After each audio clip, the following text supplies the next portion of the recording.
بالله من الشيطان الرجيم بسم الله الرحمن الرحيم وإذا جاءهم أمر من الأمن أو الخوف أذاعوا به ولو ردوه إلى الرسول وإلى أولي الأمر منهم لعلمه الذين يستنبطونه منهم ولولا فضل الله عليكم ورحمته لاتبعتم الشيطان إلا قليلا۔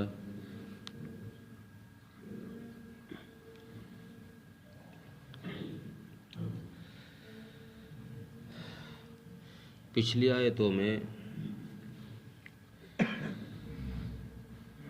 منافقین کا تذکرہ ہوا ہے، اور منافقین کی ایک عادت یہ تھی کہ وہ قرآن کریم نے جو بتایا کہ وہ اگر کوئی شر ان کی طرف آتا، کوئی برائی ان کی طرف آتی تو اس کو نام لگا دیتے محمد صلی اللہ علیہ وسلم کے،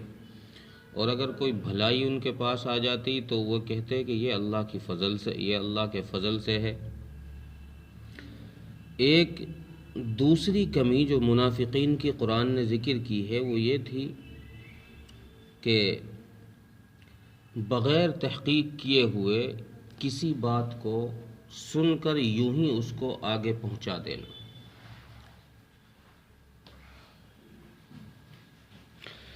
اس آیت میں ان لوگوں کی مذمت بیان کی گئی ہے جو بات کی تحقیق کیے بغیر اس کو آگے پہنچا دیتے، ان کے لیے سخت وعید سنائی گئی ہے، ڈانٹ سنائی گئی ہے۔ اور رسول اکرم صلی اللہ علیہ وسلم نے ایک حدیث میں ارشاد فرمایا ہے کہ کسی انسان کے جھوٹا ہونے کے لیے یہی بات کافی ہے کہ وہ جو سنے وہ اس کو آگے پہنچا دے، بغیر تحقیق کے اس کو آگے پہنچا دے۔ بِكُلِّ مَا سَمِعَ كَفَى بِالْمَرْءِ أَن يُحَدِّثَ كَذِبًا بِكُلِّ مَا سَمِعَ۔ آدمی کے جھوٹا ہونے کے لیے یہی بات کافی ہے کہ وہ جو بات کسی سے سنی اس کی تحقیق نہیں کی، اس کو آگے پہنچا دیا۔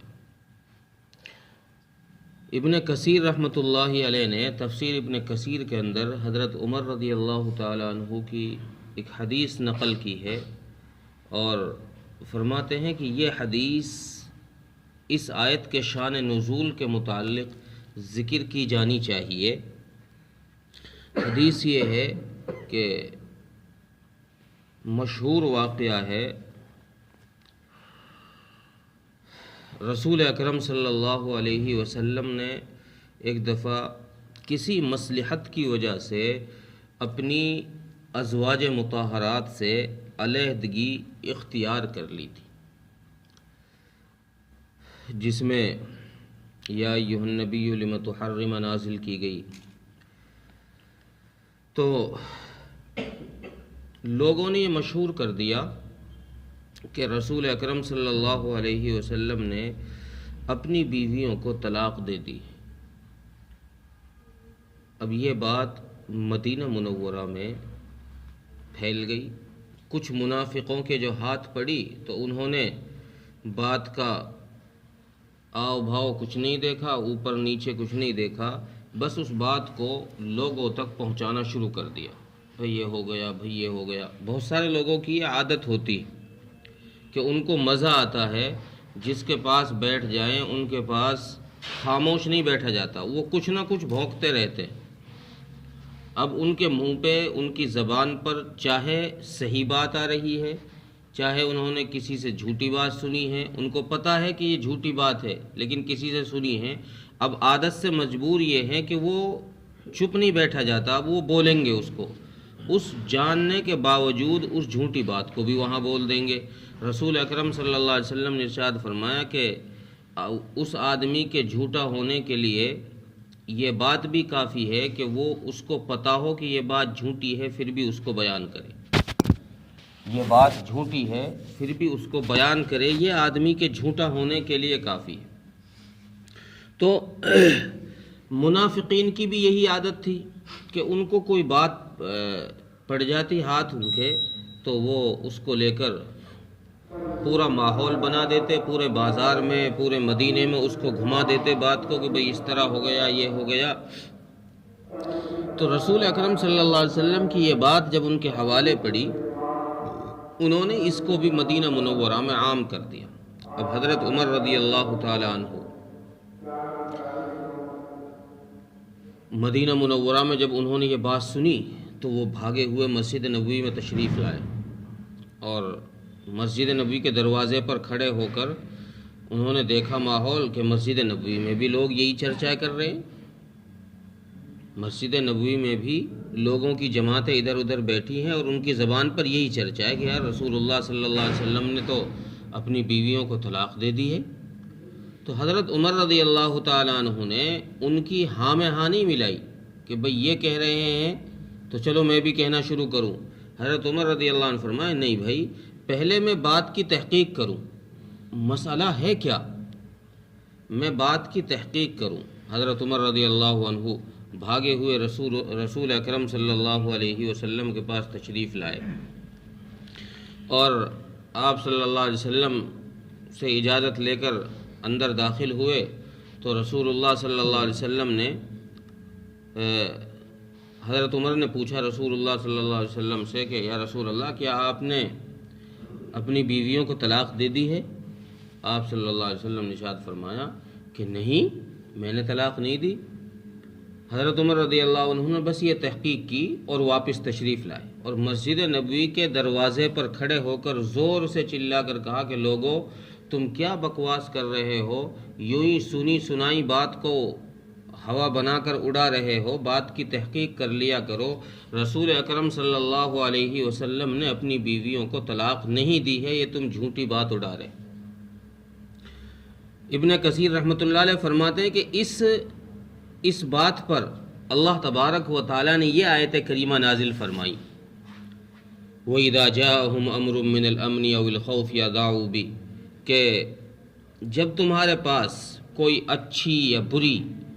خوشی کی یا غمی کی کوئی خبر پہنچے تو تمہارا کام یہ ہے کہ تم اس بات کو رسول اللہ صلی اللہ علیہ وسلم کے پاس لے کر جاؤ، آپ سے اس بات کی تحقیق کراؤ کہ جی ہم نے اس طرح سنا ہے، آپ اس میں فیصلہ فرمائیں کیا صحیح ہے کیا غلط۔ یہ اللہ تبارک و تعالی مسلمانوں کو ہدایت دے رہے ہیں کہ یوں ہی سن کر بات کو نہ اڑایا کرو، بلکہ رسول اللہ صلی اللہ علیہ وسلم سے تحقیق کراؤ، بات کی جڑ تک، تہ تک جاؤ، تاکہ پتہ چلے کہ بات کی حقیقت کیا ہے، اصلیت کیا ہے۔ اور اگر رسول اللہ صلی اللہ علیہ وسلم نہ ہو تو ان لوگوں کے پاس جاؤ جو تم میں اولو الامر ہیں، اور تاکہ جب تمہاری یہ بات ان اولو الامر کے پاس جائے گی، اولو الامر یعنی حاکموں کے پاس، تمہارے ذمہ داروں کے پاس، جب تمہاری یہ بات تمہارے ذمہ داروں کے پاس جائے گی تو ان ذمہ داروں میں کچھ لوگ وہ ہیں جو بات کی تہ تک پہنچنے والے ہوتے ہیں، جو ان میں بھی زیادہ سمجھدار ہوتے ہیں، جو بات کا نچوڑ نکالنے والے ہوتے ہیں، جو فیصلہ کرنے والے ہوتے ہیں کہ یہ صحیح ہے یہ غلط ہے۔ بعض مفسرین نے لکھا ہے کہ اس اولو الامر سے مراد حضرات صحابہ اکرام رضوان اللہ علیہم اجمعین میں سے چند وہ صحابہ ہیں جو رسول اکرم صلی اللہ علیہ وسلم کے زمانے میں بھی اللہ کے نبی صلی اللہ علیہ وسلم جن سے مشورہ لیا کرتے تھے، جیسے حضرت ابو بکر صدیق، حضرت عمر فاروق، حضرت عثمان، حضرت علی رضی اللہ عنہم اجمعین، یہ لوگ اس سے مراد ہیں۔ یعنی اللہ تبارک و تعالیٰ یہ بات فرما رہے ہیں کہ یا تو رسول اللہ صلی اللہ علیہ وسلم سے تم فیصلہ کراؤ، اگر رسول اللہ صلی اللہ علیہ وسلم نہیں ہیں تو پھر ان لوگوں کے پاس جاؤ جو تم میں ذمہ دار ہیں، جو تم میں بڑے ہیں، جو بات کی گہرائی کو سمجھنے والے ہیں، جو تم میں زیادہ سمجھدار ہیں، ان کے پاس جاؤ۔ ان سے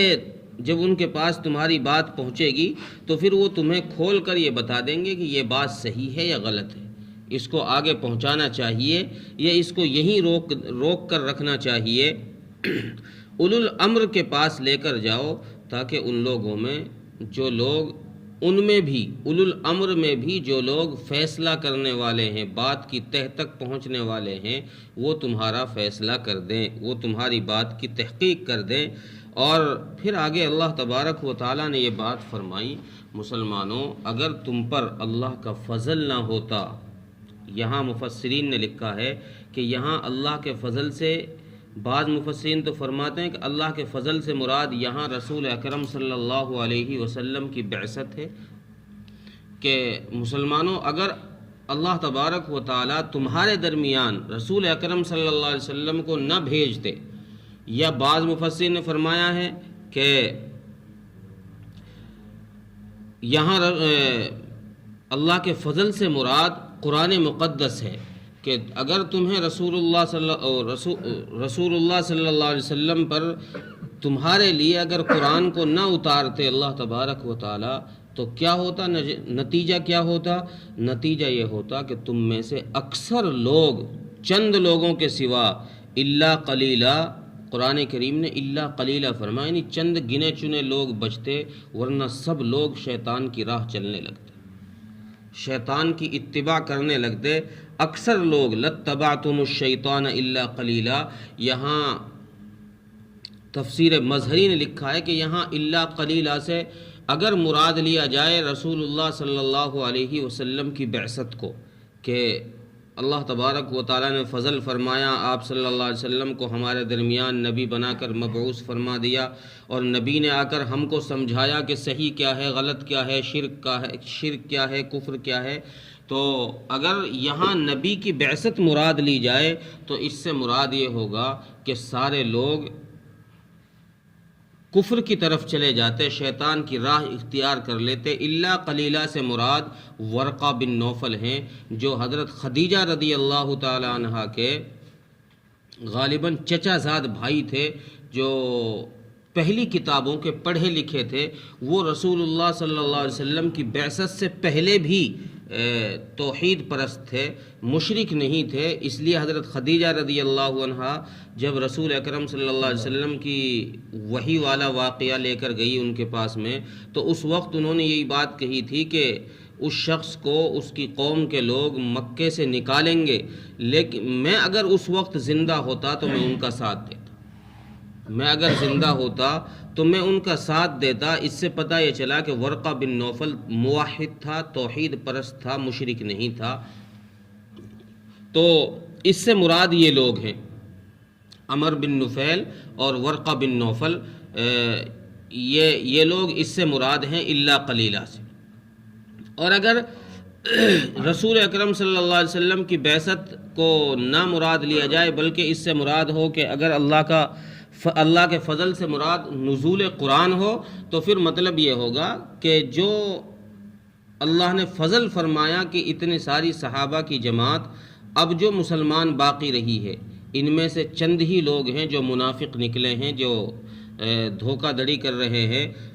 اللہ تعالیٰ فرما رہا ہے اگر قرآن نازل نہ کیا جاتا تو یہ صحابہ کی جماعت بھی ان کے ساتھ نہ جڑتی، یہ اکثر لوگ ہی جہنم میں چلے جاتے اور یہ شیطان کی اتباع کرنے والے ہو جاتے۔ بہت تھوڑے سے لوگ بچتے جو الا قلیلہ، جو رسول اکرم صلی اللہ علیہ وسلم کی اتباع کرتے۔ جیسے بعض مفسرین لکھا ہے کہ ان میں الا قلیلہ سے مراد حضرت ابو بکر صدیق اور حضرت عمر فاروق اور حضرت عثمان، حضرت علی رضی اللہ عنہ ہیں، چونکہ حدیث میں بھی ہے رسول اللہ صلی اللہ علیہ وسلم نے ارشاد فرمایا کہ دنیا میں میرا وزیر حضرت ابو بکر ہے، میرے بعد، ایک دوسری حدیث میں ہے کہ میرے بعد اگر کسی کی اتباع تم نے کرنی ہے تو وہ ابو بکر کی کرنی ہے۔ ترمذی کے اندر یہ روایت موجود ہے۔ تو اس سے پتہ چلا کہ اللہ تبارک و تعالیٰ نے چاہے جو بھی وجہ ہوئی ہو، اللہ نے ہی اپنا فضل فرما کر ہم کو شیطان کی اتباع سے بچا کر رکھا ہے، ورنہ ہماری کوئی طاقت نہیں تھی کہ ہم شیطان کی پیروی کرنے سے محفوظ رہ جاتے۔ ترجمہ دیکھیں، وَإِذَا جَاءَهُمْ أَمْرٌ مِّنَ الْأَمْنِ أَوِ الْخَوْفِ أَذَاعُوا بِهِ، اور جب ان کے پاس کوئی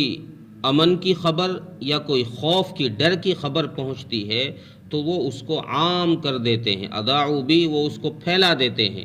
وَلَوْ رُدُّوهُ إِلَى الرَّسُولِ وَإِلَى أُولِي الْأَمْرِ مِنْهُمْ، ان کو چاہیے تھا ان کو چاہیے تھا کہ وہ اس بات کو رسول اللہ صلی اللہ علیہ وسلم کے پاس پہنچاتے یا ان لوگوں کے پاس پہنچاتے جو اولو الامر ہیں، تاکہ لعلمہ الذین یستنبطونہ منہم، تاکہ ان میں وہ لوگ جو بات کی تہ تک پہنچنے والے ہیں وہ اس بات کی تہ تک پہنچ جاتے۔ ولولا فضل اللہ علیکم ورحمتہ لاتبعتم الشیطان الا قلیلا، اور اگر تم پر اللہ کا فضل اور اس کی رحمت خاصہ نہ ہوتی تو تم سب کے سب سوائے چند آدمیوں کے شیطان کی اتباع کرنے والے ہو جاتے۔ اللہ تعالیٰ ہماری توفیق